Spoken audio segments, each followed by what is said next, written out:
எங்கட நாட்டுல ஒரு பஜார்ல இதே மாதிரி ஒரு வெள்ளிக்கிழமை நாள்ல பாங்கு சொல்லியாச்சு, கடையை மூடிட்டு கொண்டு இருக்கிறார்.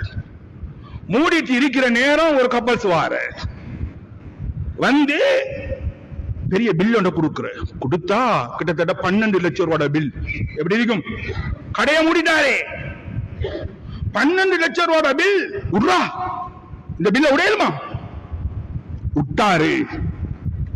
சொன்னாரு வந்தவங்கள்ட்ட, மேடம் பாங்கு சொல்லிட்டு கடை மூடுற நேரம் நான் கடையை மூடிட்டேன், இந்த பிசினஸ் எனக்கு பண்றது எனக்கு ஹராம்.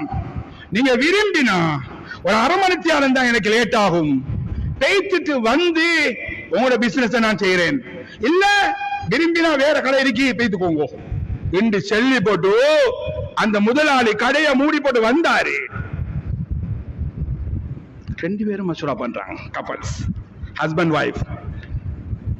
சொல்றாங்க 12 லட்சம் ரூபாயோட வியாபாரத்தை விட்டு போட்டு இந்த மனுஷன் போறதாக இருந்தா இவர் ஒரு சாதாரணமான ஆளாக இருக்க முடியாது. ஒரு நம்பிக்கையான ஒரு மனுஷன். பரவாயில்ல, அரை மணித்தியாலம் இல்ல 1 மணித்தியாலம் போனாலும் இவர்கிட்ட தான் நாங்க வியாபாரம் பண்றோம், இவர்கிட்ட தான் நாங்க வாங்குறோம். 2 பேரும் இருக்கிறாங்க. இவர் ஹுதுபாக்கு வந்தாரு, ஜும்மாவை முடிச்சுட்டு போறாரு. 2 பேரும் சைட்ல கடையை நிக்கிறான்.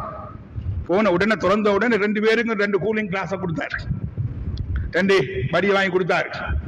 குடிச்சு கொண்டு பில்ல போட்டு வியாபாரத்தை பண்ணி மாஷா அல்லாஹ், அல்லாஹ் கொடுத்தானா இல்லையா?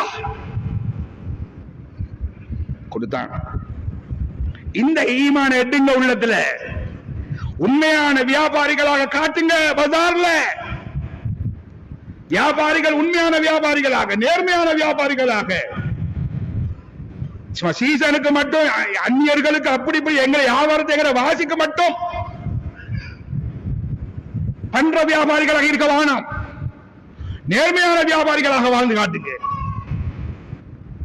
அல்லாஹ்வுடைய நெல்லடியார்கள், அன்பு சகோதரர்களே, வெள்ளிக்கிழமையில செய்ய வேண்டிய சுன்னாக்கள் இதெல்லாம் வாழ்க்கையில கொண்டு வாங்க.